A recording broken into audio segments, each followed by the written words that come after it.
মনটা কেমন জানি আনচান হয়ে গেল। আফসা আফসা আফসা আফসা দেখাও তিনি মনে মনে আনন্দিত হয়ে গেলেন। লক্ষণে তো কয় তিনি আমার স্বামী আল্লাহর খলিল ইব্রাহিম। আল্লাহু আকবার। দীর্ঘ 8 বছর পর স্বামী আসতেছে, বিবি দেখতেছেন। কাছাকাছি আসতেই তিনি অভার শিওর হয়ে গেলেন। দৌড় দিয়া স্বামীর উটের কাছে যায়া স্বামীর চেহারার দিকে তাকায় নীরব নিস্তব্ধ নির্বাক হয়ে দাঁড়ায় রইলেন। ইব্রাহিম খলিল তিনিও বিবির দিকে চায়া নির্বাক দাঁড়ায় রইলেন। তিনি তো উটের পিঠে, কেউ কোনো কথা বলে না, কথা বলার ভাষা আয় না, জবান দুজনের বন্ধ হয়ে গেছে। স্বামীও তিনি নির্বাক, স্ত্রীও তো নির্বাক। এই অবস্থায় সবার আগে কথা বলছেন বিবি হাজেরা। তিনি বলতেছেন, স্বামী গো, ও স্বামী, এতদিন পরে বুঝি আল্লাহর এই বান্দির কথাটা আপনার মনে পড়ল। ওগো স্বামী, ভুল না হয় আমি করেছিলাম গো, তাও জানি না আমি কি ভুল করেছি। তবে আমার ছোট্ট বাবু ইসমাইলের তো কোনো ভুল ছিল না। কলিজার টুকরার সন্তানটার কোথাও কি আপনার মনে হয় নাই? আল্লাহর খলিল কথা বলতে পারেন না, টুট কাঁপতেছে, চোখ থেকে দর দর করে পানি পড়ে।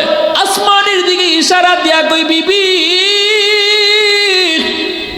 তোমার স্বামী আল্লাহর পয়গম্বর, আসমানি ইশারা ছাড়া নড়তে পারে না। আল্লাহু আকবার, জোরে কও। আসমানি ইশারা ছাড়া নড়ে না, চাইলেও কিছু পারে না। বিবি হাজেরা তখন আস্তে করে উটের লাগামটা দইরা স্বামীকে নিয়ে টাইনা বাড়ির দিকে রওনা দিছে। ওই অবস্থায় ইসমাইল দেখতেছে মা একজন মানুষকে উটের পিঠে রাইকা, সোয়ারটা রাইকা টাইনা আসতেছে। দৌড় দিয়া মার কাছে আইসা কয়, আম্মু, কে উনি? আপনি কারে টাইনা নিতেছেন গো? ও আম্মু, উনি কে? তখনই মার বাদ ভাঙ্গা কান্না শুরু হয়ে গেছে। ইসমাইলকে কোলে নিয়া মা চুমু খায়, কই, বাবা, এতদিন যাবৎ শুধু মারে কইছো আব্বু আম্মু, আমার আব্বু কই? আব্বু কই? আমার আব্বু দেখতে কেমন? আমার আব্বু কই? মা কোনোদিন জবাব দিতে পারি নাই। আজকে উটের পিঠে যিনি সওয়ার, ভালো করে দেখে না, ইনি তোমার আব্বা, আল্লাহর পয়গম্বর। আল্লাহু আকবার। ইব্রাহিম খলিল টান দিয়া ইসমাইলকে বুকে জড়ায় নিলেন, কোলে উঠে চুমু খাইতেছেন। সন্তানের কপালে, গালে, টুটে তিনি চুমু খাইতেছেন, আদর করেন। ছেলেরকে বুকে জড়ায় ধরে কাঁদতেছেন। পাশে গেলেন, আল্লাহর খলিল ইব্রাহিমকে নামতে বলেন। খলিল কয়, হাজেরা, আমি নামবো না। কয়, না গো পয়গম্বর, একটু নামেন। নামছেন আমার ভাইয়েরা, বন্ধুরা। তখনই ফেরেশতারা কয়, ইবলিসও কয়, দেখছো নি গো মালিক, বাপটা দেখে বোঝা যায় ইব্রাহিমে এখন তোমারে বইলে গেছি গা, ইসমাইলের মায়া বেশি ঢুকছে। আল্লাহ কয়, না না, দেখতে চাও তোরা? কয়, হ, শুরু হয়ে গেছে তখনই পরীক্ষা। আল্লাহ কয়, ইব্রাহিম, সবচেয়ে প্রিয় বস্তু আমার নামে কুরবানি দিতে পারবাইনি, দাও, কুরবানি দাও। 3 রাত পর স্বপ্নে দেখি বুঝে ফেললেন, আমার মালিক তো আমার ইসমাইল রে চায় গো, আমার মালিক তো আমার কিসমে ইসমাইল রে চায়। হাজেরাকে বলেন, হাজেরা, আমার ইসমাইলকে তুমি রেডি করে দাও, মালিকের বাড়িতে দাওয়াত খাইতে যাব। হাজেরা রেডি করে দিয়েছেন, সুন্দর করে সাজায় সুজায় দিয়েছেন, নিয়ে যাইতেছেন। পরীক্ষা তো শুরু হয়ে গেল। পরীক্ষা কি পরীক্ষা? কয়, বাবার হাতে ছেলে জবাই। কি পরীক্ষা? কয়, বাবার হাতে ছেলে জবাই। আসমানের ফেরেশতারা তাকায় রইছি, সমস্ত কায়নাতগুলো অবাক হয়ে গেছে, নীরব নিস্তব্ধ, যেন সময় পর্যন্ত থেমে গেছে, আকাশের বাতাস পর্যন্ত থেমে আছে। আজ পৃথিবীর ইতিহাসে এক স্মরণীয় ঘটনা ঘটবে, স্মরণীয় এক ইতিহাস হয়ে থাকবে। কি কয়? বাবার হাতে ছেলে জবাই। এটা আল্লাহ চায়, আল্লাহ চায়। ইব্রাহিম নিয়ে রওনা দিয়ে দিছে, শয়তানের শরীরে আগুন ধরে গেল। শয়তান তো আল্লাহর কাছে ওয়াদা করে এসেছে, চ্যালেঞ্জ করে এসেছে, ও মালিক, যেই মানুষের কারণে আজ আমি জাহান্নামী হয়েছি, এই মানুষ কেমন করে জান্নাতি হয় আমি দেখব। চতুর্দিকে ষড়যন্ত্রের জাল বিছাবো। অতএব মানুষের সফলতা শয়তান কখনো সহ্য করতে পারে না। শয়তান যখন দেখলো ইব্রাহিম তিনি তো এই পরীক্ষায় যদি পাশ করে, তাহলে আল্লাহর দরবারে তার মর্যাদা আরো আরো হাজার হাজার গুণ বেড়ে যাবে, শয়তান এটা তো কখনো মানতে পারে না। তাই শয়তান হাজেরার কাছে যায়, কয় হাজেরা, ছেলেরে কই দিতেছো? কই বাবার সাথে মেহমানদারিতে যায়, দাওয়াত খাইতে যায়। ইবলিস কয় না, দাওয়াত খাইতে যায় না, তোমার ছেলে ইসমাইলকে বাপে নিতেছে জবাই করার জন্য, জবাই করতে নিয়ে যায়। হাজেরায় কয়, কে তুই?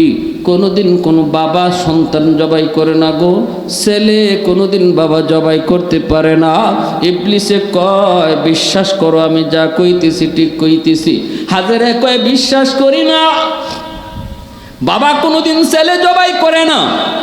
ইবলিস মনে মনে কয়, আসল কথা না কইলে হাজেরাও বিশ্বাস করতো না। তখনই ইবলিসে কয়, হাজেরা, ইব্রাহিম যে ইসমাইলকে জবাই করতো না, এটা নিজের ইচ্ছায় নয়, আল্লাহর আদেশ। আল্লাহু আকবার। যেই মাত্র কইছে আল্লাহর আদেশ, কারণ শয়তানও চিনে হাজেরা কেমন ইমানদার। এমনি কইলে বুঝতেও যাইতো না, আল্লাহর আদেশ কইলে বুঝে লইব। যেই মাত্র কইছে আমার আল্লাহর আদেশ, এটা আল্লাহর আদেশ, সাথে সাথে মা হাজেরা কয়, তাহলে তুই ইবলিস, তাহলে তুই আমার আল্লাহর আদেশ, আর ওই আদেশ ফিরাইবার লাগি তুই চেষ্টা করো, এটা মানুষের কাম না, এটা নেক কাজের, নেক মানুষের কাম না, এটা একমাত্র কাম হইল ইবলিসের। অতএব তুই মানুষ না, মানুষ না, তুই হলে ইবলিস। সাথে সাথে ইবলিস টের পাইলিছে, আমি তো ধরা খাইলিছি, চাইছিলাম যে ভাই ওইছে না ইবাই, ঠিক না? দৌড়ে গেছে ইসমাইলের কাছে, ইসমাইল পিছন থেকে দৌড় দে। ইব্রাহিম আলাইহিস সালাম সামনে, ইসমাইল পিছনে পিছনে যাই, এ ইসমাইল পিছে দৌড় দে, বাপের সাথে যাইস না। ওখানে তোর আব্বাই তোরে নিয়ে জবাই করব। ইসমাইল কয়, কি করছ তুই? আব্বাই আমারে জবাই করতো না কেন? আমি কি অপরাধ করছি? হর এখান থেকে এটা মানি না। ইবলিসে কয়, না তোরে জবাই করতো না, কইটা বিশ্বাস করি না। ইবলিস কয়, যদি বিশ্বাস না হয় বাপের জামার তলে ছুরি আর রশি আছে, যায় দেখ।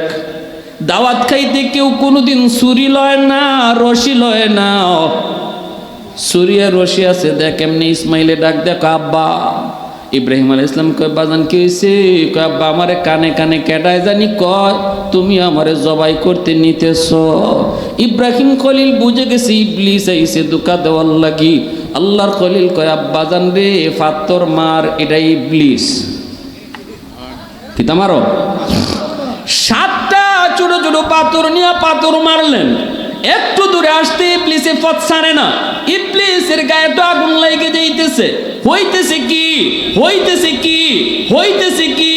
হায় রে, হায় রে, ইব্রাহিম বুঝিয়া তো উফরে উঠে যাইব, ইব্রাহিমের বুঝিয়া তো মর্যাদা বাড়ি যাইব, আমি ইবলিস এটা কেমনে বরদাস্ত করব?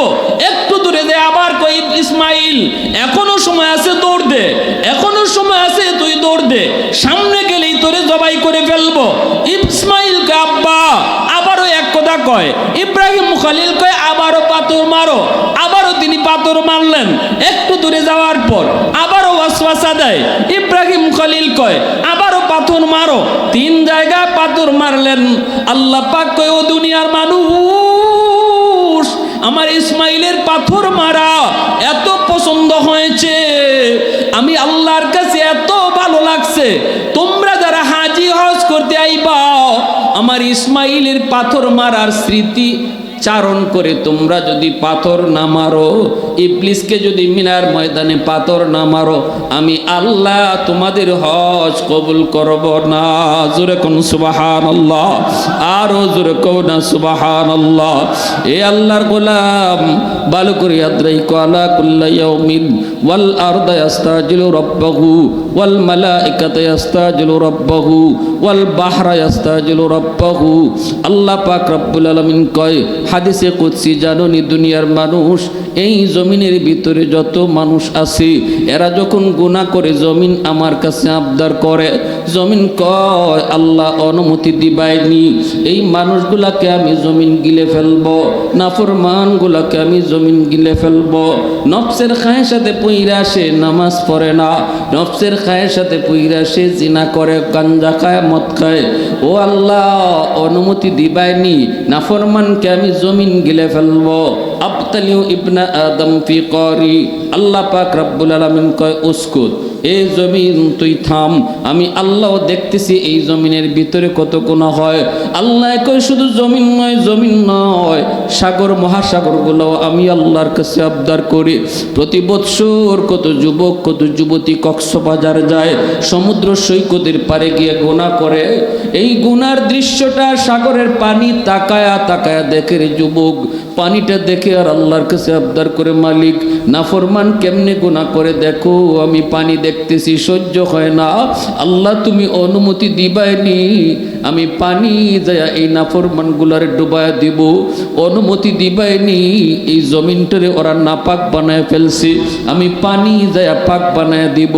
আল্লাহ কয় ওয়াল মালাইকাতু ইস্তাজিলু রাব্বাহু, ফেরেশতারাও কয় আল্লাহ তুমি অনুমতি দিবাইনি, নাফরমান জমিনটারে নাফরমানি কইরা নাপাক বানাইছে, আমরা ফেরেশতারা এই মানুষগুলারে ধ্বংস করে দেই।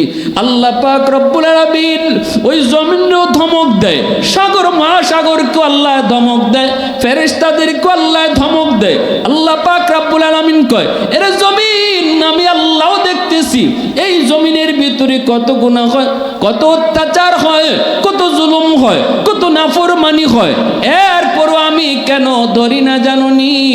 কারণ এই মানুষকে আমি আল্লাহ বড় আদর করে বানাইছি। আসমান আল্লাহ বানাইছেন কুন ফায়াকুন বইলা, জমিন আল্লাহ বানাইছেন কুন ফায়াকুন বইলা, ফেরেশতা আল্লাহ বানাইছেন কুন ফায়াকুন বইলা, কিন্তু আমারে আপনারে আল্লাহ পাক কুন ফায়াকুন বলে বানায় নাই। আমারে আপনারে যখন আল্লাহ বানাইছি যুবক, খালাকতু বিয়াদাইয়া, আল্লাহ মানুষ তোমারে আমি আমার নিজের হাত দিয়া বানাইছি। এই চেহারার মধ্যে তো দামি কপাল, এই কপাল আমি আল্লাহ নিজের হাতে বানাইছি, কারণ এই কপাল দিয়ে আমারে সাজদা দিবা, এই কপাল দিয়ে আমার গোলামি করবা। অতএব আল্লাহ পাক রব্বুল আলামিন কয় এর জমিন, এ সাগর মহাসাগর, এ ফেরেশতারা শোনো, এই মানুষকে আমি বড় আদর করে, বড় সুন্দর করে, বড় মায়া করে বানাইছি। এই মানুষের ব্যাপারে আমার কাছে তোমরা কোনো নালিশ করবা না। মানুষ গুনাহ করলেও আমার করে, আমি আল্লাহরে কষ্ট দিল আমারে দেয়, মাঝখানে তোমরা কেউ নাক গলাইবা না। আমার বান্দা কখন কোন জায়গায় ওয়াজে বইব আর আমার ইব্রাহিমের সেই কুরবানির ইতিহাস শুই না চোখের পানিটা ফালাইয়া কইব মালিক যা করেছি ভুল করেছি, সন্তানের মায়ায় পইরা হারাম খাইছি, ভুল করছি, বউর মায়ায় পইরা আরেকজনের জমি দখল করে রাখছি, ভুল করেছি মালিক, ভুল করেছি। আল্লাহ ভাইয়ের সম্পদ আমি দখল করেছি, সন্তানের মায়ায় পইরা এখন বুঝতেছি সবার মায়া পিছনে, তোমার মায়া সবার আগে, সবার মায়া ছোট, তুমি আল্লাহর মায়া বড়। ইব্রাহিমের পরীক্ষায় যেমন ইব্রাহিম সফল, আমিও সফল হতে চাই। এই নিয়ত কইরা আমার বান্দা মাহফিলের কোনায় বৈশা যদি চোখের পানিটা ফালায়, আল্লাহ কইরে জমিন 60 বছরের গুনাহগারের গুনাহ আমি আল্লাহ মাফ করতে 60 সেকেন্ডও লাগাইতাম না, 60 সেকেন্ডের আগে গুনাহ মাফ কইরা দিমু।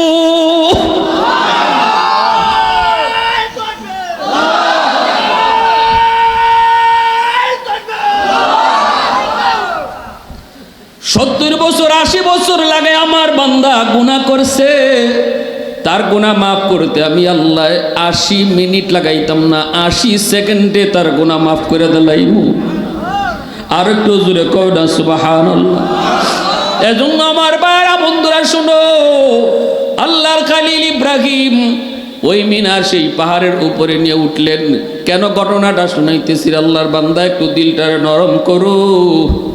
গরু গুস খাইয়াই কুরবানি দেলাইছি মনে কইর না। গরু জবাই করার নাম কুরবানি না, মনের পশুরে জবাই করার নাম কুরবানি। যেই জন্তুটারে মনের ভিতরে লালন করতেছি এটারে জবাই করো, এর নাম হলো কুরবানি। ভাইরা বন্ধুরা, এজন্য বলতেছিলাম পাহাড়ের উপরে নিয়ে আল্লাহর খলিল ডাক দিয়া কই, বাবা ইসমাইল আয় আয়। 86 বছর বয়সে বাবা সন্তান পাইছে, এত আদরের, এত মায়ার কলিজার টুকরা সন্তান। 8 বছর পর সন্তানের সাথে দেখা হইছে। 8টা বছর মায় লালন পালন করে বড় করছে। এই বাচ্চাটারে একা লইয়া পাহাড়ের উপরে আইছে। সৌদি বাদশা এখনো ওই জায়গাটাকে একটা পাথর দিয়ে চিহ্ন দিয়ে রাখছে। এই জায়গাটাতেই আল্লাহর খলিল ইসমাইলকে নিয়ে দাঁড়ায় কইছিল, বাজার قال يا بني إني أرى في المنام أني أذبحك فانظر ماذا ترى। বাজান রে, আমি স্বপ্নে দেখেছি আমি তোমাকে কুরবানি করি আল্লাহর রাস্তায়। এখন তুমি কও তোমার মতামত কি?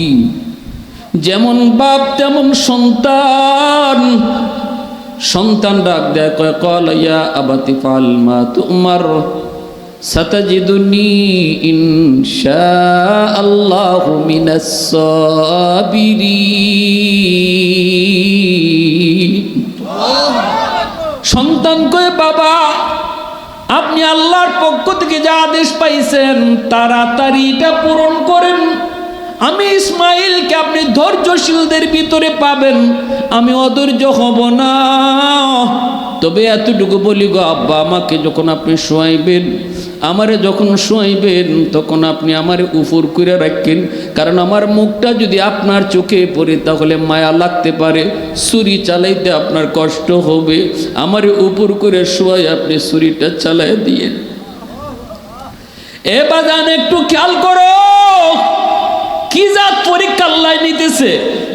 ইজাত পরীক্ষা যদি আমি আপনি পড়তাম মুবাসিলনি, ইজাত পরীক্ষা যদি আল্লাহ আমার আপনার কাছ থেকে নিত, পৃথিবীর কয়জন বাপ টিকতো? একটু কও, কয়জন বাপ টিকতো এই পরীক্ষা?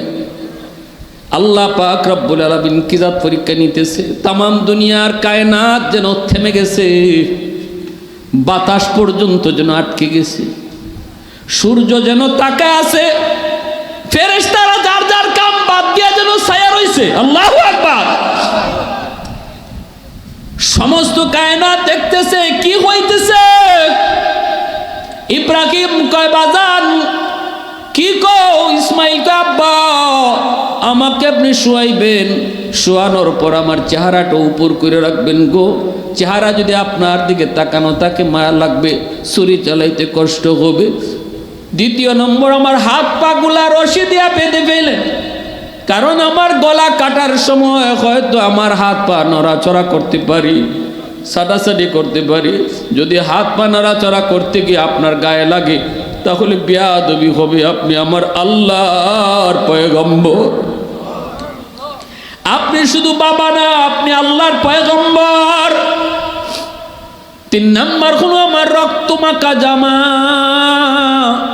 ওই রক্ত মাখা জামাটা আমার আম্মার কাছে নিয়ে দিন। আমার আম্মা আমাকে ছোট থেকে দুধের কাল থেকে বড় করেছে। বাবা গো, আমি তো আপনারে মাত্র দেখছি, জন্মের পর থেকে আমি আমার মারে দেখছি। আমার মা আমার মার আদরও দিছে, আমার আব্বার আদরও দিছে। আমি মার কাছে বাপরেও পাইছি, মারেও পাইছি। অতএব আমার মারে কেমনে বুঝ দিবা? রক্ত মাখা জামাটা আমার আম্মার কাছে নিয়ে দিয়ে দিন।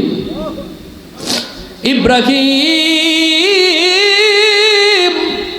ছুরি চালায় দিছেন, কিন্তু আল্লাহ কয়, রে ছুরি তুই কার কথা মানো? ছুরি আল্লাহ তোমার কথা মানো। সাবধান, আমার ইসমাইলের পশম যেন না কাটে, আমার ইসমাইলের পশম যেন না কাটে। আমি আল্লাহ দেখতেছি, আমি আল্লাহ দেখতেছি আমার ইব্রাহিম আমারে খুশি করার লাগে কই পর্যন্ত যায়। সুবহানাল্লাহ। আমি আল্লাহ দেখতেছি আমার ইসমাইল আমারে খুশি করার লাগে কদ্দূর পর্যন্ত আগায়। সাবধান, তুই ছুরি কাটবি না। ইব্রাহিম ছুরি চালায় দিছে, কিন্তু ছুরি তো কাটে না, ছুরি কাটে না, কাটে না, বারবার চেষ্টা করে কাটে না। ইসমাইল নিচে শুয়া শুয়া কয়, আব্বা ও আব্বা, একটু ভালো করে চাপ দেন, মনে হয় আপনার মায়া হইতেছে। ছুরিটা আপনি দাঁড় দিয়ে আনছেননি বাবা গো, ছুরিত মনে হয় দাঁড় নাই, দাঁড় নাই। ইব্রাহিম গুসার ছুরিটা ধান নাই মনে কইরা উড়ায় ফালায় দিছেন। এই ছুরিটা যায় পাথরের উপরে পড়ছে, ছুরির ধারে পাথর দ্বিখণ্ডিত হয়ে গেছে। ইব্রাহিম ছুরিটা হাতে নিয়ে কয়, তোর এত ধার, পাথর দ্বিখণ্ডিত করে ফেললি, কিন্তু আমার ইসমাইলকে কাটো না কেন? ছুরি আল্লাহর কাছে জবান চায়, জবান। আল্লাহ পাক ছুরির জবান দিয়া দিছে, ছুরির জবান খুলে গেছে। ছুরি ডাক দিয়ে আল্লাহর খলিল, কেমনে আমি ইসমাইলকে কাটতাম? আপনি একবার বলেন কাটার লাগি, আর আল্লাহ 70 বার আমারে কয় না কাটার লাগি। मैं तालिब मौला हूँ मेरे इश्क निराला, मैं तालिब मौला हूँ मेरे इश्क निराला, है जुमला जहाँ जिनके तजल्ली से उजाला, है जुमला जहाँ जिनके तजल्ली से उजाला, मादर दो जहाँ गैर खुदा यार नदार।